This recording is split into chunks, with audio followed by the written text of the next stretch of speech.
The hum of the air conditioner was the only sound in the private dining room, a sterile counterpoint to the churning in my stomach. Today was the day. The day my parents, Arthur and Isabella Vance, were to sit down with Robert and Clara Hayes to finally pin down a date for my wedding to their son Julian. I smoothed the fabric of my emerald green dress, a color Julian said brought out the flecks in my hazel eyes. I wanted everything to be perfect. My phone buzzed on the polished mahogany table. A message from Julian. My heart did a little flip, thinking he was sending me a good luck wish. Lena, something came up. Tiffany's in trouble. I have to help her. I'll be there as soon as I can. Don't be mad. The air left my lungs in a whoosh. Tiffany. His ex-girlfriend. The one who had floated back into town 3 months ago. A ghost from a past I thought was long buried. The one whose texts always seemed to arrive just as Julian and I were about to have a quiet dinner, or see a movie, or simply be together. Everything all right, Lena? My mother asked, her voice laced with the gentle concern that always seemed to reside in her eyes when she looked at me lately. Julian's running late, I said, my voice tighter than I intended. Something came up with a friend. Clara Hayes waved a dismissive hand, her diamonds catching the light. That boy. Always putting others before himself. It's one of his most endearing qualities, don't you think, Lena? So loyal. I forced a smile, my lips feeling like rubber. Loyal. The word tasted like ash. 15 minutes ticked by. Then 30. The conversation between our parents grew strained, circling around the weather and the stock market, carefully avoiding the elephant that was trampling all over my heart. I saw my father's jaw tighten, a muscle twitching near his temple. He was a patient man, but he despised disrespect. My phone buzzed again. This time it was a news alert from a city gossip blog I followed out of morbid curiosity. The headline made the room spin. Scandal in the making? Hayes heir spotted carrying ex-lover into Lux Hotel amidst wedding planning. Below the headline was a grainy but unmistakable photo. Julian, his face etched with what looked like dramatic concern, half carrying, half holding a limp and visibly distressed Tiffany through the glittering doors of the Opal Springs, a hotel a mere 5 blocks from where I sat, waiting for him. I dropped my phone. It clattered onto the table, the screen now facing my mother. She picked it up, her face paling as she read the headline. She passed it silently to my father. The storm clouds gathered on his face, dark and ominous. Is there something we should know, Clara? My father's voice was dangerously calm. Before Clara could respond, the door to the private room swung open. And there he was. Julian. His shirt was wrinkled, his hair disheveled, and there was a faint, smudged lipstick mark on his collar that wasn't my shade of nude pink. The silence in the room was absolute, a physical weight pressing down on all of us. I can explain, Julian began, his gaze darting from my father's thunderous expression to my mother's devastated one, before finally landing on me. Lena, please. It's not what you think.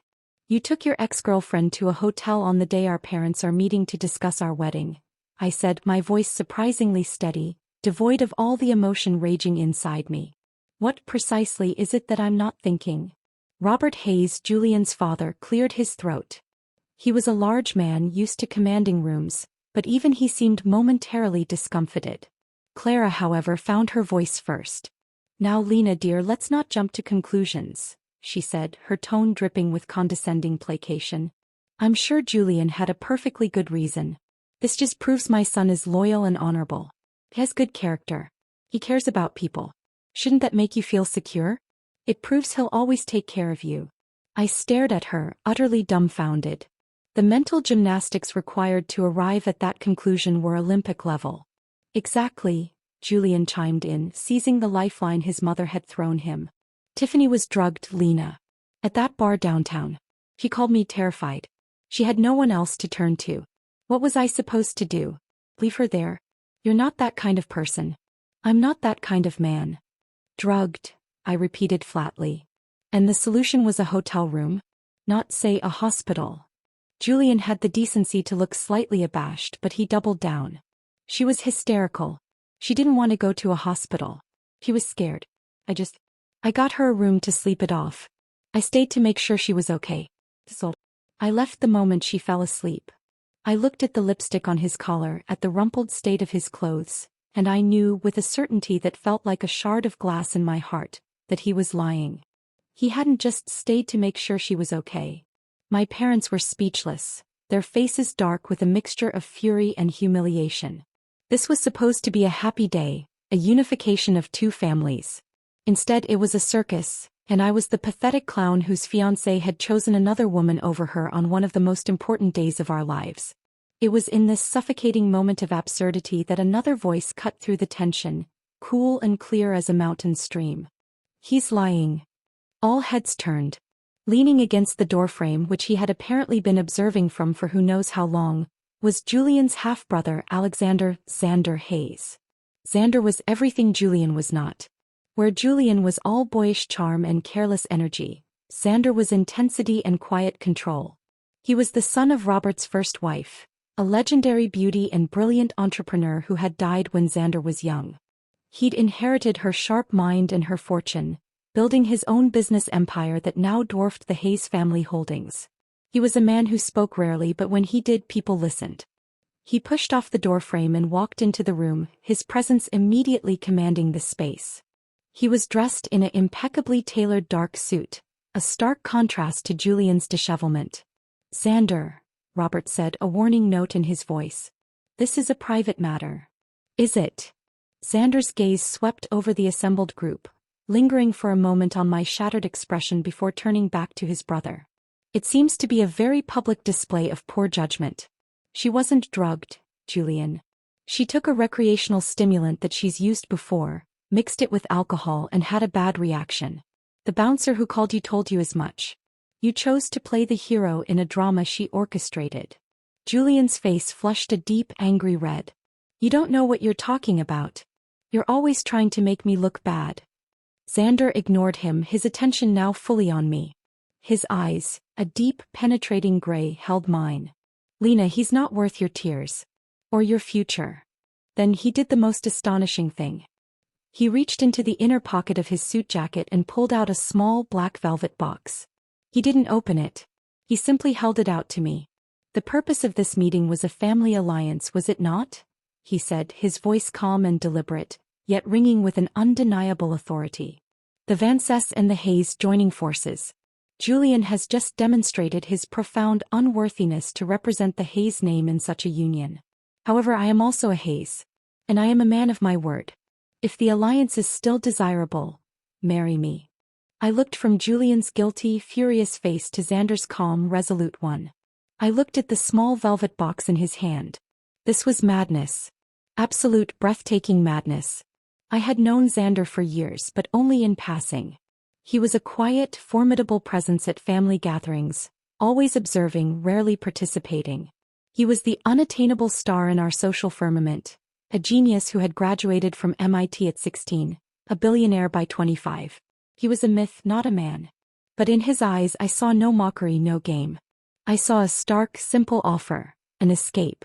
A path away from the humiliation, away from a lifetime of being second best to Tiffany. A chance to reclaim my power in the most audacious way possible. My heart hammered against my ribs like a trapped bird. This was impulsive. This was reckless. This was quite possibly the stupidest decision I would ever make. I met Xander's steady gaze. "Okay." The word was out of my mouth before I could stop it, soft but clear. Xander's lips curved into the faintest hint of a smile. He opened the velvet box. Nestled inside was not a traditional diamond, but a stunning, square-cut emerald, surrounded by a delicate halo of baguette diamonds. It was antique, elegant, and powerful. "This was my mother's," he said quietly, his voice for my ears only. "It's passed down to the women in her line. I've been waiting for the right person to give it to." He took the ring from the box. I, moving as if in a dream, held out my left hand. His fingers were warm and steady as he slid the cool band onto my ring finger. It fit perfectly. The room erupted. "You cannot be serious." Clara shrieked. "Lena, what are you doing?" my mother cried, her voice full of worry. Julian finally found his voice. "What the hell, Lena?" "Xander, you bastard." Robert just sighed heavily, pinched the bridge of his nose, and walked out onto the balcony, pulling a cigar from his pocket. His entire world, the careful dynastic planning, had just been blown to smithereens. I closed my fingers around the emerald, the facets biting into my palm. The physical sensation grounded me. I had just agreed to marry a man I barely knew. I had just ended my relationship with Julian in the most nuclear way possible. And as I looked at Julian's apoplectic face, at Clara's horrified one, I felt a wild, terrifying, and utterly liberating surge of power. The vase of my old life had been shattered. Now I would pick up the pieces and build something new. Something entirely my own. Chaos. The word didn't do the scene justice. It was a silent, seething chaos, thick with disbelief and fury. The only point of stillness in the room was Xander, standing beside me, his shoulder almost touching mine, a solid, unyielding presence. The emerald on my finger felt impossibly heavy, a brand new gravity tying me to a future I couldn't even comprehend. My mother was the first to break the stunned silence. "Lena," she whispered, her voice trembling. She came to my side, her eyes wide with alarm. "Sweetheart, this is too impulsive. You can't make a life-altering decision like this in the heat of the moment." Before I could respond, Clara Hayes found her voice, a shrill, piercing sound that scraped against my nerves. "Alexander, this is absurd. What do you think you're doing? This is a betrayal of your own family." She turned her venomous gaze on me. "And you? How could you be so fickle? One minute you're marrying my Julian, the next you're accepting a ring from his brother? What kind of woman does that?" I flinched, but Xander spoke before I could form a retort. His voice was like ice, cutting through her hysteria. The kind of woman who recognizes disrespect and refuses to tolerate it. The alliance was between the Vances and the Hayes. Julian forfeited his role. I have not. Julian made a mistake. Clara wailed, clutching her pearls as if they were a lifeline. A single foolish mistake trying to help a friend in need. Lena, you're being petty and insecure.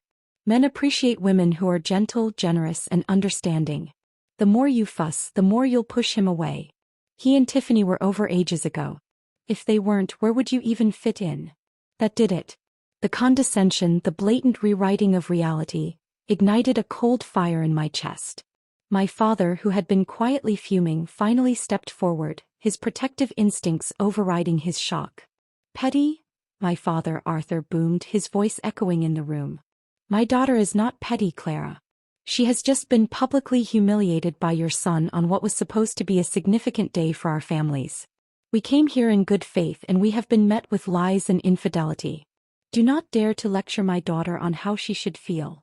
The two of them launched into a heated argument, their voices rising. Robert remained on the balcony, a cloud of cigar smoke surrounding him like a shroud, deliberately removing himself from the debacle. Julian was staring at me, his expression a turbulent mix of betrayal, fury, and something else. Something that looked like panic. "This is a joke, right?" he said, his voice low and strained, directed only at me. "You're just trying to punish me. Well, it's working. You can stop now, Lena. Take off that ring." I curled my fingers, the emerald digging into my skin. "It's not a joke, Julian." His face tightened. "So what? You're just going to marry him? My brother? The robot? You think he can make you happy? You think he even knows how to love someone? He's only doing this to get at me, to prove he's better. You're just a pawn in his game." His words were meant to wound, and they did, but not in the way he intended. They solidified my resolve. He still saw this as being about him. His mistake, his punishment, his rivalry with Xander. He couldn't comprehend that my decision was about me. Xander, who had been listening impassively, finally addressed Julian. "This has nothing to do with you. This is between Lena and me. You made your choice this afternoon. She has now made hers." Just then my phone, still on the table, lit up with a social media notification. It was from Tiffany. A selfie taken in what was unmistakably a hotel room bed. Her hair was artfully messy, her face flushed. The caption read, "Sometimes your knight in shining armor is the one from your past. So grateful for it, Julian Hayes today. #TrueFriend, #rescued. He had tagged Julian. And he, in his monumental stupidity, had already liked the post. I showed the screen to Julian. The color drained from his face. "Lena, she's just being dramatic. She's grateful, that's all." "Get out," I said, my voice dangerously quiet. "Lena. Get out."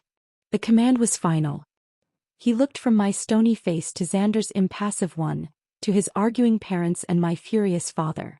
With a sound of pure frustration, he turned on his heel and stormed out of the room, slamming the door so hard the crystal glasses on the table rattled. The slam seemed to break the tension, leaving behind a weary, complicated silence. Claire was crying now, soft, pathetic sobs.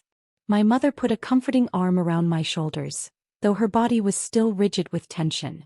Xander turned to my parents. "Arthur, Isabella," he said, his tone respectful. "I understand this is sudden and unconventional. I assure you my intentions are sincere. I would not have offered the ring my mother left me if they were not. I have admired Lena from afar for some time. I had simply resigned myself to the fact that her heart belonged elsewhere."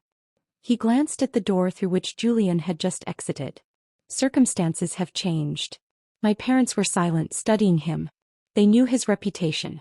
He was ruthless in business, but his word was his bond. He was not a man given to flights of fancy or emotional games. If he said his intentions were sincere, they were. "This is a lot to process, Xander," my father said finally, his voice weary. We need some time." "Of course," Xander nodded. "There is no need to make any further decisions tonight." He then looked at me. "Lena, may I see you home?" I nodded, unable to speak. The adrenaline was fading, leaving me shaky and exhausted. The car ride was quiet. Xander drove a sleek, silent luxury sedan. He didn't try to fill the silence with empty platitudes or explanations. He just let me be, for which I was profoundly grateful. When we pulled up in front of my apartment building, the one I had shared with Julian until today, he turned to me. "Are you all right?" he asked, his gray eyes searching my face in the dim light of the dashboard. "I don't know," I answered honestly. "I think I'm in shock." He nodded. "That is a reasonable response." He paused. "The ring. If you have second thoughts, you can return it. No questions asked. My proposal stands, but the choice remains yours." He wasn't pressuring me. He was giving me an out. It was the opposite of everything Julian had ever done.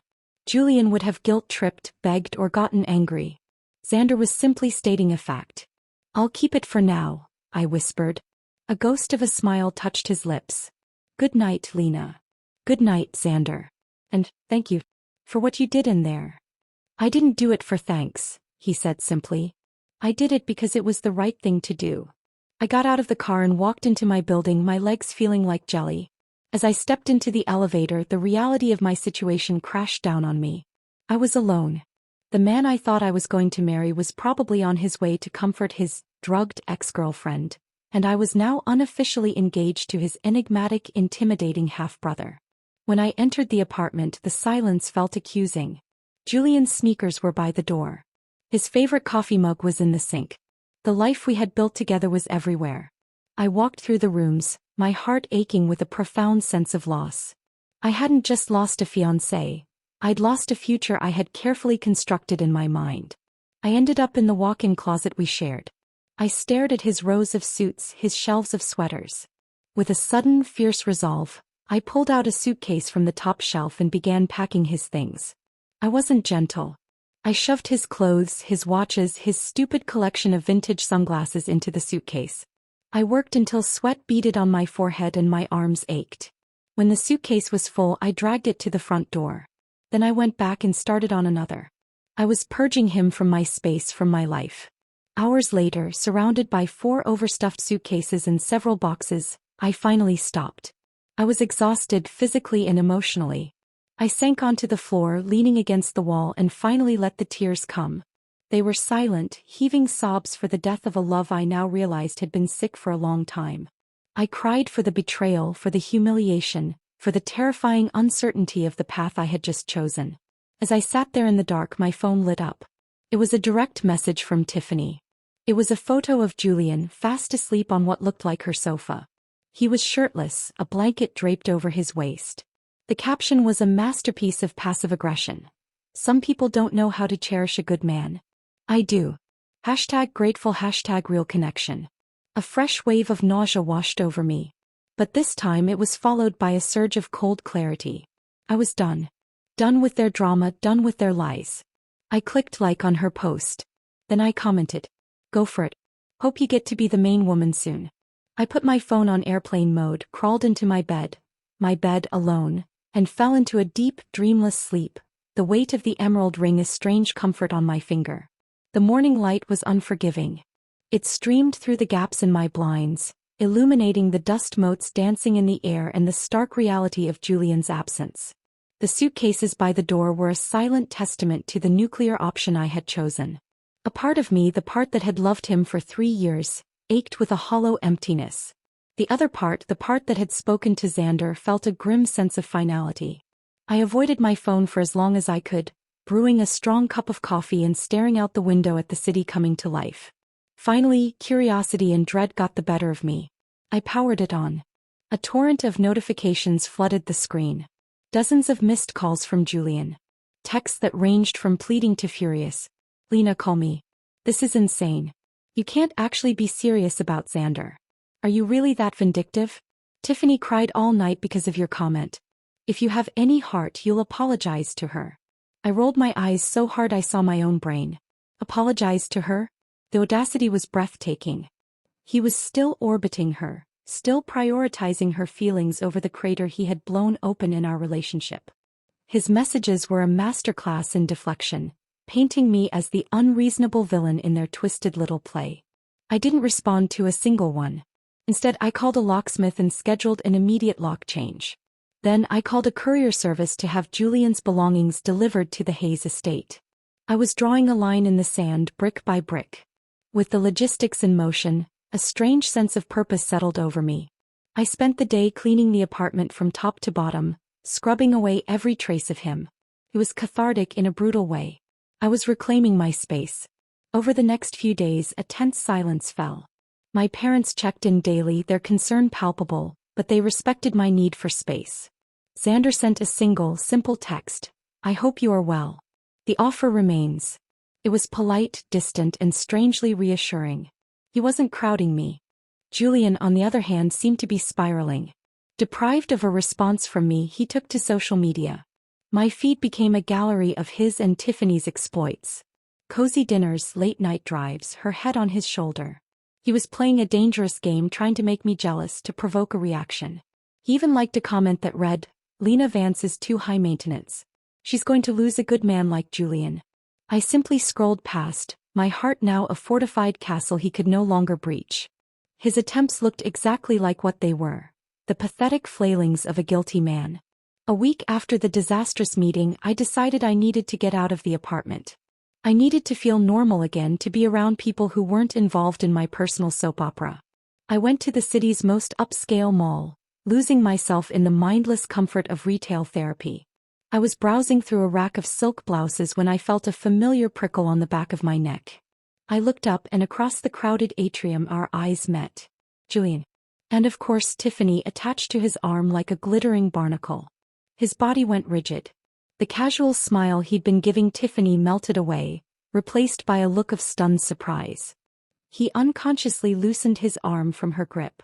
Tiffany followed his gaze. When she saw me, her lips curled into a smirk of pure triumph.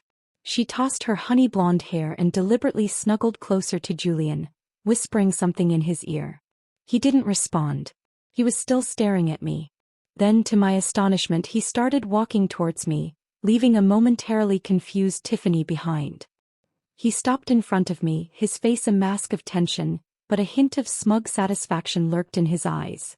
"Are you following me?" he asked, his tone implying he found the idea both annoying and flattering. The sheer arrogance was astounding.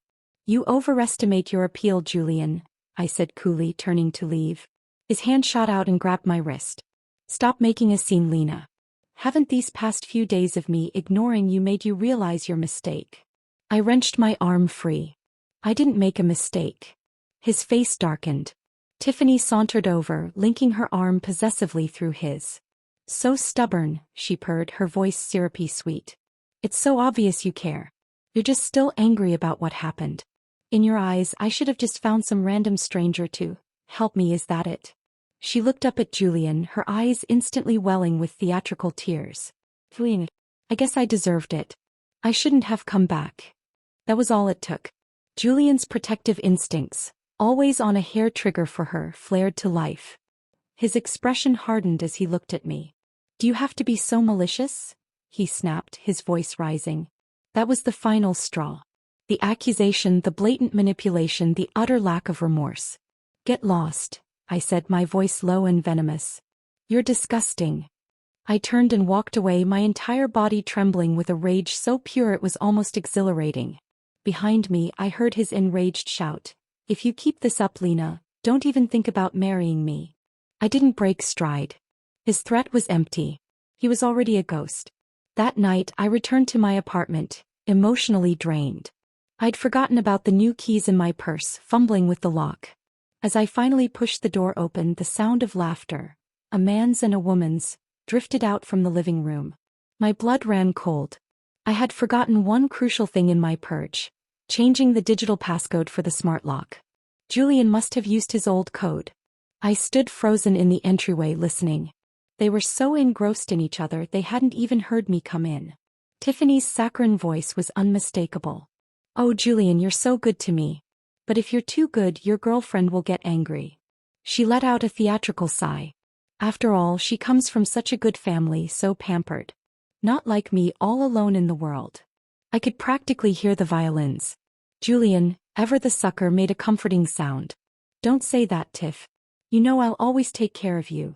Rage, hot and immediate, burned through my fatigue. I strode into the living room. You too, I said, my voice cutting through their cozy scene. If you can't control your urges, I suggest you get a hotel room. They jerked apart as if electrocuted. Julian scrambled to his feet, his face a comical picture of guilt. Lena, don't misunderstand. I was just comforting her.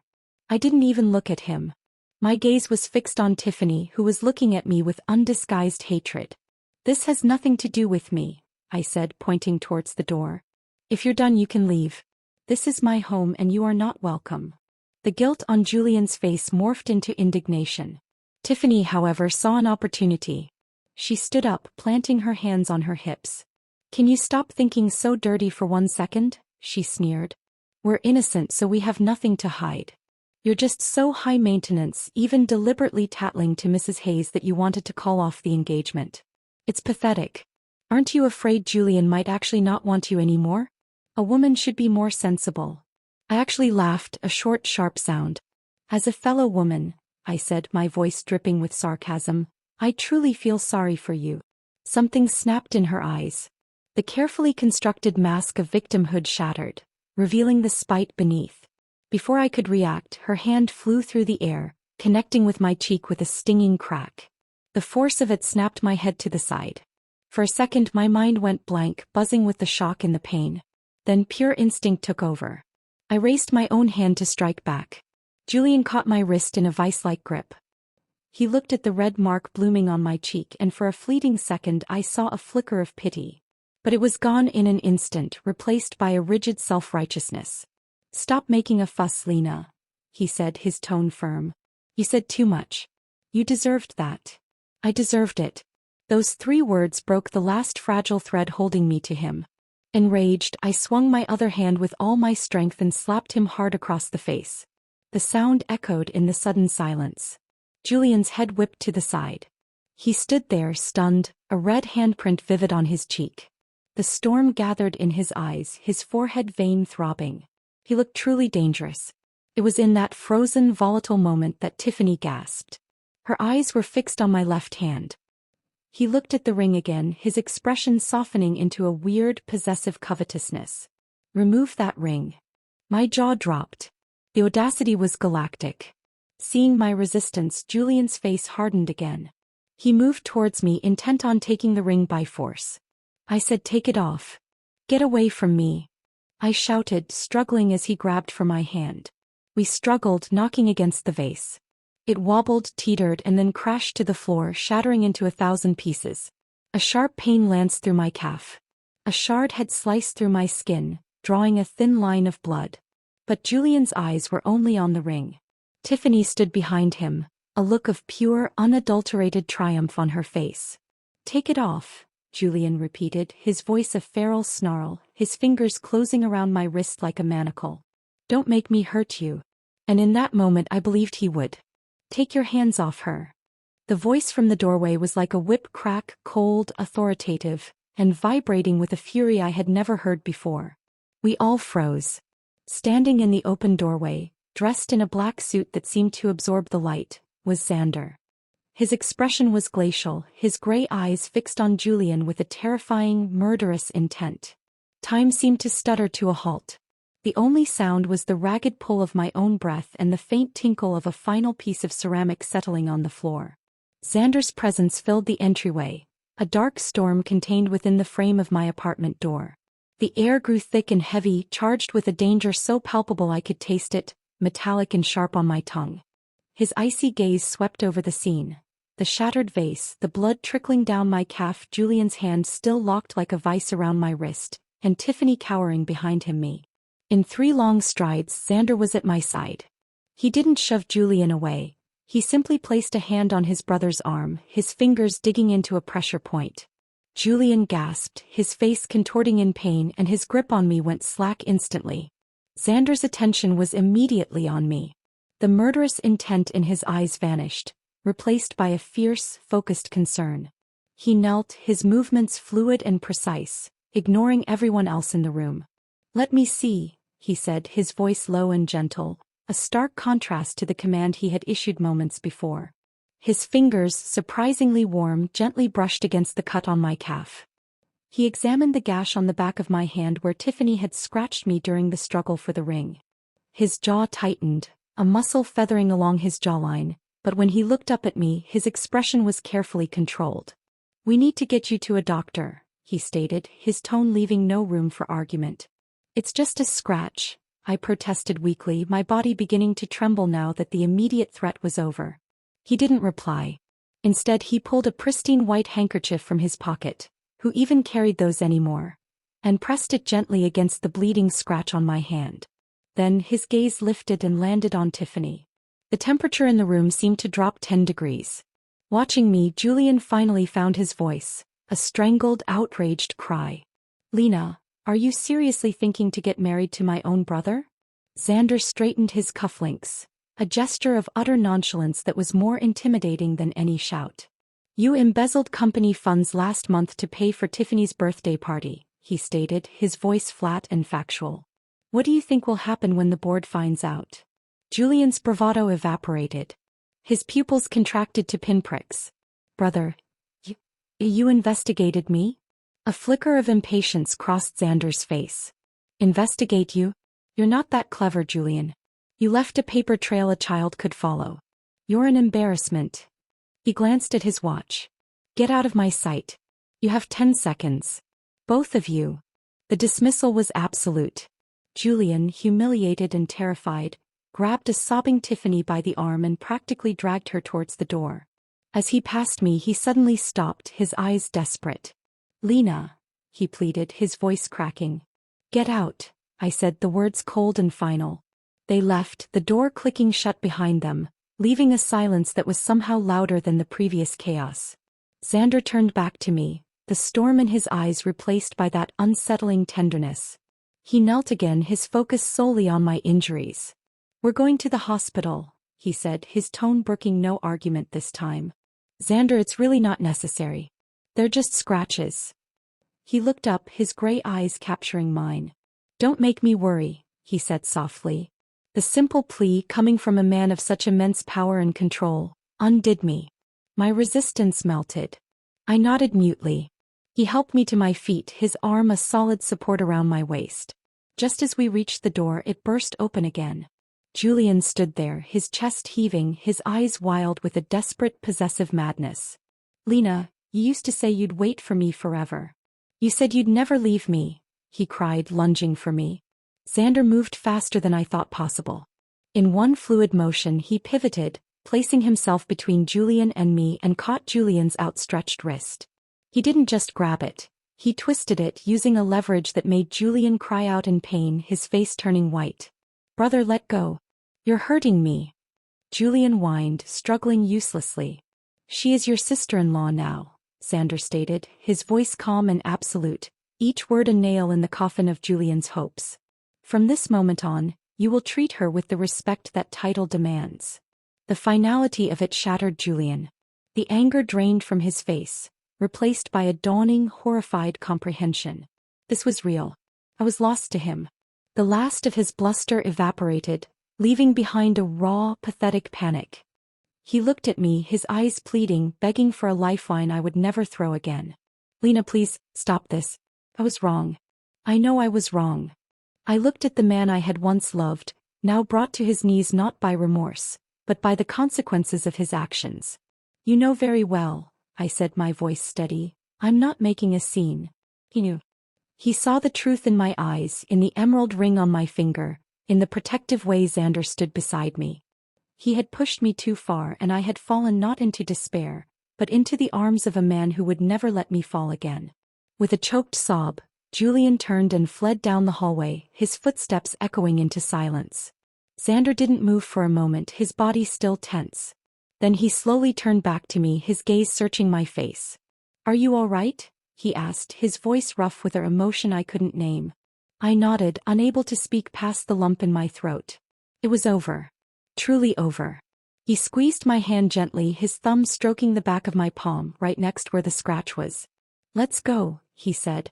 And as he led me out of the wreckage of my old life, I realized something with a startling clarity. The battle was won. The war for my future, for my self-respect, was over. And I was on the winning side. The emergency room visit was a blur of bright lights and sterile smells. The doctor confirmed what I already knew: superficial wounds, a couple of stitches for the gash on my hand, a tetanus shot. Through it all, Xander was a silent, immovable presence. He handled the paperwork, spoke with the staff in that quiet, commanding way of his, and never left my side. He didn't hover, but his attention was absolute, making me feel both fiercely protected and strangely vulnerable. He drove me home afterwards, the city lights painting streaks of gold across the dark interior of his car. The silence between us was different now, softer, charged with the unspoken events of the evening. When we're married, he said, his voice breaking the quiet, you'll move into my penthouse. It has better security. It wasn't a question or a suggestion. It was a statement of fact, a planning for a future he clearly saw as inevitable. And for the first time the idea didn't send a spike of panic through me. It felt safe. Okay, I whispered. He glanced at me, a faint smile touching his lips. Okay. When we arrived at my apartment building, he walked me to my door. I'll have a security detail posted downstairs tonight, he said. Just as a precaution. Thank you, Xander. For everything. He raised a hand and gently cupped my cheek, his thumb brushing the spot where Tiffany had slapped me. The touch was startlingly intimate, sending a shiver through me. No one will ever hurt you again, he vowed, his voice low and intense. I promise you that. Then he turned and left, leaving me standing there, my skin tingling where he had touched me, the ghost of his promise hanging in the air. The next few days were a strange, quiet interlude. I focused on planning the wedding, not with the starry-eyed joy I'd once imagined, but with a determined, practical resolve. It was a business transaction, I told myself. A powerful alliance. The fact that my fiancé was devastatingly handsome and had just defended me with the ferocity of a lion was merely a fortunate bonus. I was determined to keep my emotional distance, to protect the parts of me that were still bruised and bleeding from Julian. And then the message came. It was from an unknown number, but I knew it was Julian. He'd been blocked, so he'd found another way. Such a cute little guy. Attached was a photo. Julian standing outside a veterinary clinic I knew all too well. In his arms he held a small, pure white kitten, its fur fluffed up, its blue eyes wide and innocent. My breath hitched. A cold fist closed around my heart. Snowball. 3 years ago Julian and I had adopted a kitten, a fluffy white ball of energy I'd named Snowball. He'd been my shadow, my comfort, a tiny, purring piece of joy in my life. Then 6 months ago, around the time Tiffany had first slunk back into town, Julian had decided, in a fit of pique during an argument, that I was too attached to the cat. He'd taken Snowball and given him to Tiffany, saying she was lonely and needed a companion. I had been devastated. I'd begged, I'd pleaded, I'd argued. It was one of our most vicious fights. In the end, he'd reluctantly brought Snowball back, but it was too late. The stress of the move, or perhaps an illness already brewing, had taken its toll. A week after his return, Snowball stopped eating. I rushed him to the vet, but it was too late. Feline distemper, the vet said. If we had caught it earlier, he might have been saved. He died in my arms, a tiny, lifeless weight, and a part of my heart had calcified around the loss. Julian had been dismissive. It's just a cat, Lena. You're being melodramatic. And now he was holding another white kitten outside that same clinic, invoking the ghost of the one he had helped kill. A second message popped up. Lena, this one looks just like Snowball, doesn't he? Do you think Snowball came back to us? Rage, white-hot and blinding, erupted inside me. How dare he? How dare he use that memory, that pain to manipulate me? Hot, angry tears streamed down my face, scalding my skin. I couldn't breathe. I didn't think. I just acted. I dialed the number. He answered on the first ring, his voice hopeful. Lena, I knew you'd like. Shut up. I screamed into the phone, my voice raw and trembling. What right do you have? What right do you have to even say his name? You killed him, Julian. You caused his death. The truth I had buried for months came pouring out. The vet had told me privately that the stress of being moved between homes had likely suppressed Snowball's immune system, making him more susceptible to the virus. Julian's careless cruelty had been the catalyst. There was a stunned silence on the other end of the line. Lena, am I not even as good as a cat? He finally asked, his voice small and wounded. You've resented me for so long because of it? Yes. I sobbed, the admission tearing from a place of deep, festering hurt. To be honest, if it weren't for the Vance family, I would have left you ages ago. It was the truth I had never allowed myself to fully acknowledge. My family's business, our foreign trade empire, had suffered a catastrophic loss earlier in the year. A ship carrying hundreds of millions in goods lost in a storm. We were teetering on the brink. My engagement to Julian, the heir to the solid, established Hayes fortune, was supposed to be a lifeline. I had stayed, swallowing my pride and my pain for my family. If it weren't for my brother stepping in, you would have crushed your spirit and forced yourself to forgive me, wouldn't you? Xander's voice came from behind me. I whirled around. He was leaning against the doorframe of my living room just as he had been that first day. How long had he been there? How much had he heard? I desperately wiped the tears from my face, feeling exposed and ashamed. He didn't say anything. He just walked over to me, his expression unreadable. He gripped my shoulders, his hands firm but not harsh, forcing me to look up at him. I don't blame you, he said softly. The simple absolution broke me. A fresh wave of tears came, but these were quieter, a release of a poison I had been carrying for far too long. He didn't pull me into an embrace, didn't try to shush me. He just stood there, his grip on my shoulders a steady anchor, letting me fall apart. When my sobs finally subsided into shaky hiccups, he gently led me to the sofa and sat me down. He went to the kitchen and returned with a glass of water, waiting silently until I drank it.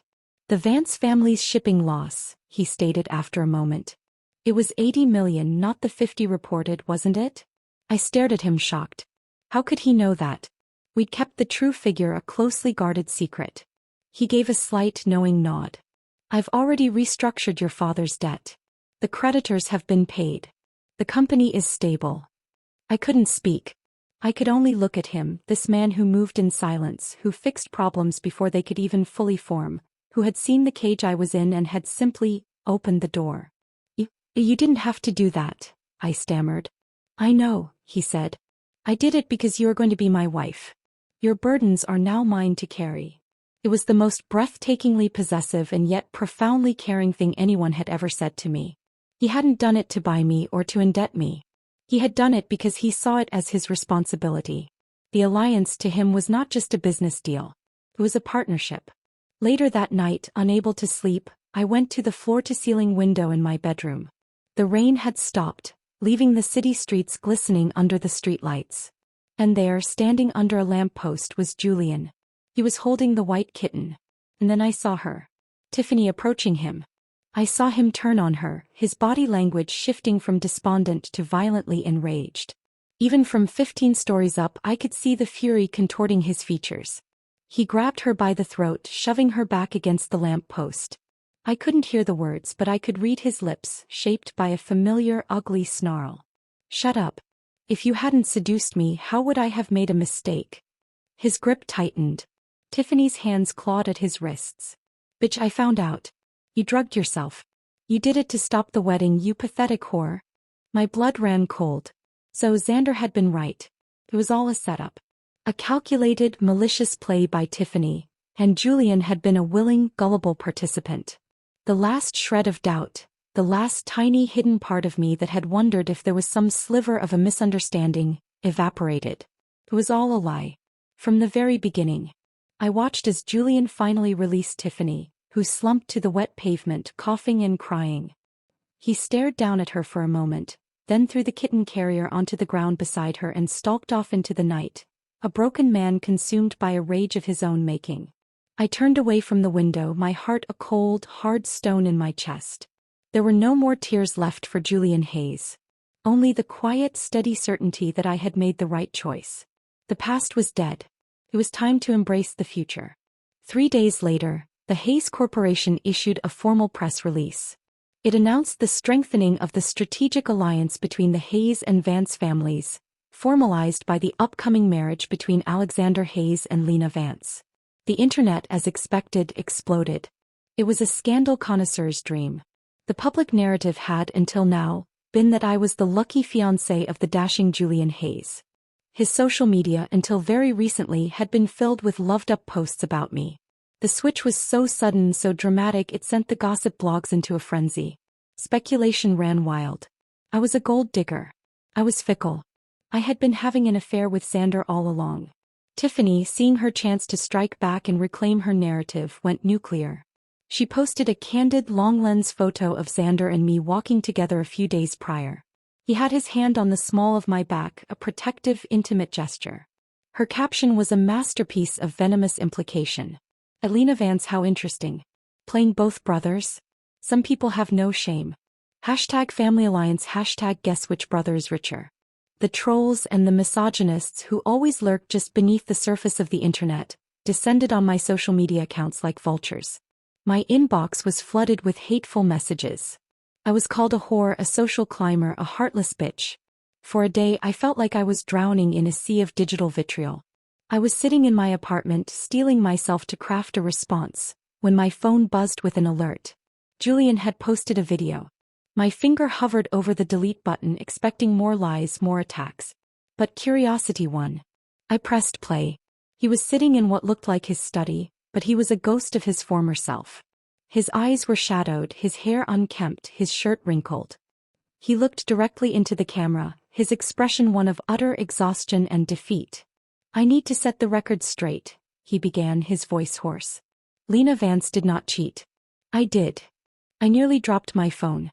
"For the past several months, I have been emotionally and physically involved with my ex-girlfriend Tiffany Ross," he continued, his gaze unwavering. "I lied about the nature of our relationship. I manipulated the truth to make myself look like a hero and to make Lena look unreasonable. I wronged her in the most profound way possible."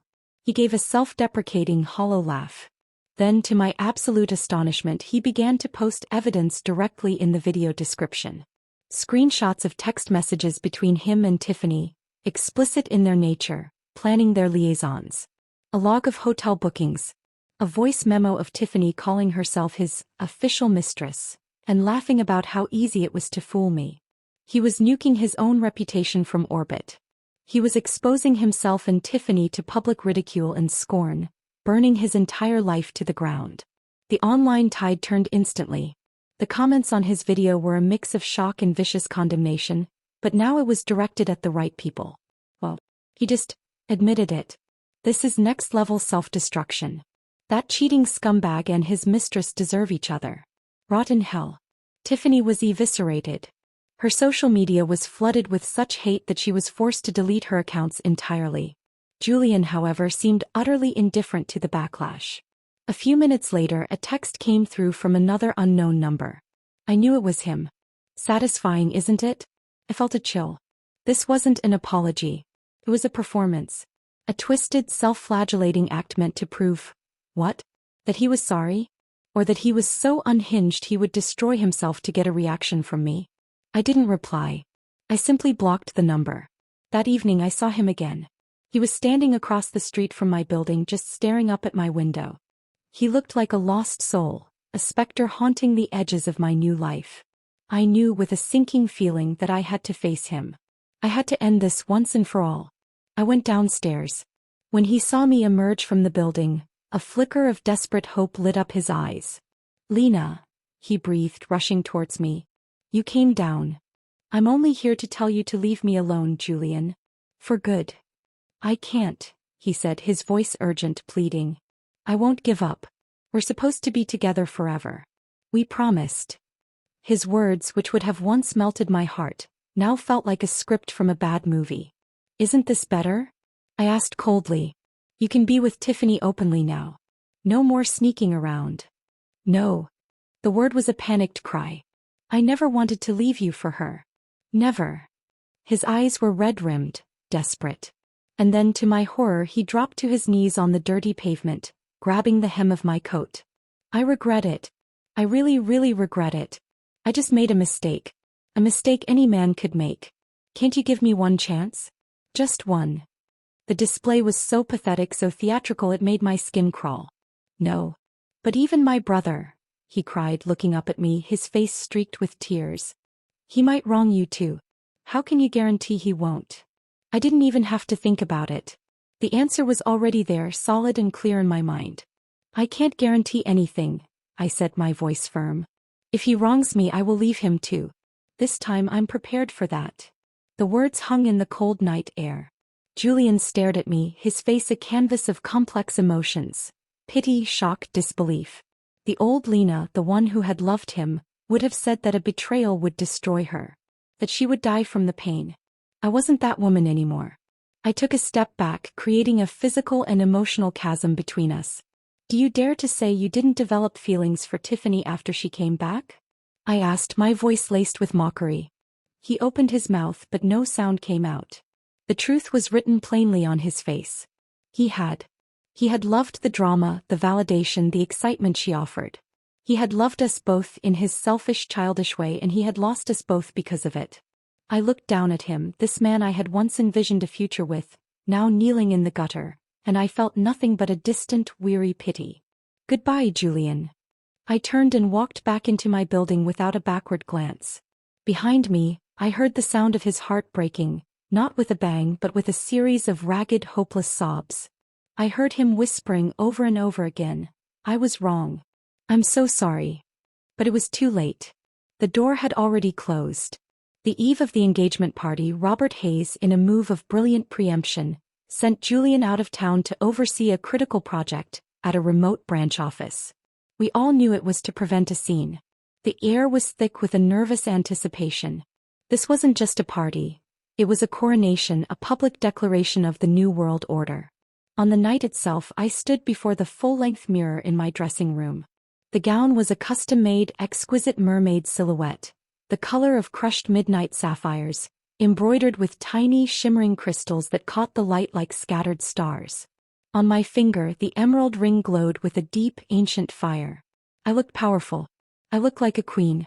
I barely recognized the woman who had been crying over text messages a few weeks ago. My parents came in, their eyes glistening with proud tears. You look magnificent, Lena, my father said, his voice thick with emotion. Are you happy, sweetheart? My mother asked, the worry still a faint shadow in her eyes. I met her gaze in the reflection. I will be, I said, and I meant it. Downstairs, the ballroom of the Grand Opal was a vision of opulent white and gold. The city's elite were all there, buzzing with the gossip they pretended to be above. And then I saw him. Xander was waiting for me at the bottom of the curved staircase, dressed in a black bespoke tuxedo that fit him like a second skin. His eyes, usually so cool and analytical, darkened with an unmistakable heat as they traveled over me. He offered me his arm. You are breathtaking, he said, his voice for my ears only. Thank you, I replied, slipping my hand into the crook of his elbow. You clean up pretty well yourself. A genuine smile, one that reached his eyes, transformed his face. It was a rare and devastating sight. We moved through the crowd together, a united front. He never left my side, his hand a constant, reassuring presence on the small of my back as he exchanged pleasantries with guests. My parents were beaming, finally able to enjoy the celebration that had been so brutally stolen from them before. Robert Hayes looked relieved and, I suspected, a little proud. His formidable son was finally settling down, and with a woman who had, in her own way, proven her strength. Clara Hayes was there, her face a pale, pinched mask, forcing a smile that didn't reach her eyes. She had lost. Her son was dislened and exiled, and the prize she had coveted for him, the Vance alliance and its accompanying social status, was now firmly in the hands of her stepson. Everything was perfect. It was a fairy tale, the kind with a fierce, quiet king and a queen who had won her throne not by birthright, but by sheer force of will. And then, like a crack of thunder in a clear sky, the heavy double doors of the ballroom were thrown open. He stood there, silhouetted against the bright hallway lights, his clothes rumpled, his hair a mess, his eyes wild. Julian. He must have driven through the night. In his arms he clutched the white kitten. A collective gasp rippled through the ballroom. The music faltered and died. His desperate gaze scanned the crowd and locked onto me. "Lena," he shouted, his voice cracking with emotion. He started running down the central aisle, ignoring the stunned guests. "Please. Don't marry him. I was wrong. I know I was wrong." He skidded to a halt a few feet from us, his chest heaving. "I stopped loving her a long time ago. I wasn't reconciled. I wasn't reconciled that she abandoned me for another man back then." "You're truly ridiculous," I said, my voice cold and clear, carrying in the dead silence. Clara rushed forward, hitting his arm. "Julian, what are you doing? I tried to warn you. Why didn't you listen?" He let her beat on him, his gaze never leaving my face. Xander stepped forward, placing his body squarely between Julian and me. "Have you lost your mind?" Xander's voice was low, a controlled fury that was more terrifying than any shout.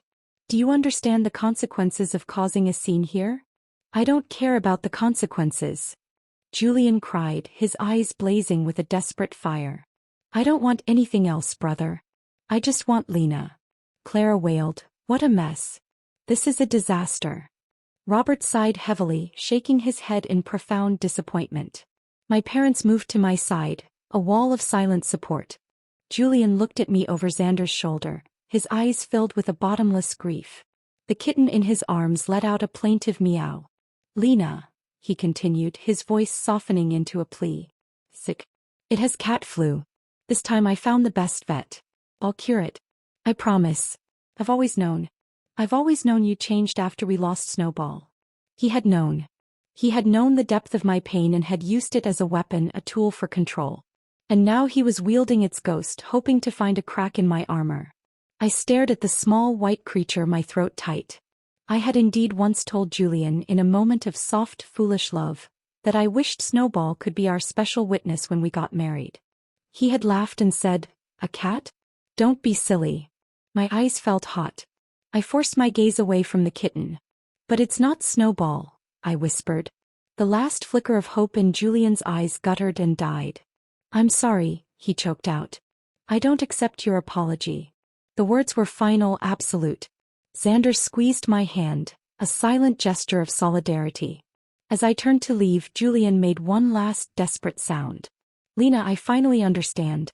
There's no one else in my heart. It's only ever been you. Please give me another chance. I promise I'll never, ever hurt you again." "Okay." I paused. Then I gently disengaged my hand from Xander's and turned to face Julian one last time. I looked at the broken man, the pathetic spectacle he had become, and I felt a profound sense of closure. "I don't love you anymore," I said, and my voice was calm, sure. I smiled, raising my left hand so the emerald ring caught the light. "The person I want to marry is Xander. He wouldn't abandon me in the pouring rain for another woman. He wouldn't leave me to go to the hospital alone when I had a fever. He makes me feel that I am worthy of love." The banquet hall was utterly silent. You could have heard a pin drop. My mother covered her mouth, tears streaming freely down her face now. I was right. Xander wouldn't. He saw me, he valued me, he protected me. He made me feel safe in a way Julian never had. Julian stood frozen for a moment, then he began to laugh, a hollow, broken sound that was worse than any sob. He turned, still clutching the kitten, and stumbled back towards the entrance, his shoulders slumped in utter defeat. The white cat struggled in his arms, letting out one last, forlorn meow directed at me. Xander took my hand again and gently kissed my knuckles, his lips warm against my skin. "Don't be sad," he murmured. "I'll be with you from now on." I looked up into his steady gray eyes and saw my own reflection, clear, strong, and loved. I slowly nodded. The orchestra, taking its cue, struck up a waltz. The engagement party continued. Out of the corner of my eye, I saw Julian's figure disappear through the doorway and into the night. This time it was truly finally over. The fallout from the engagement party was swift and merciless.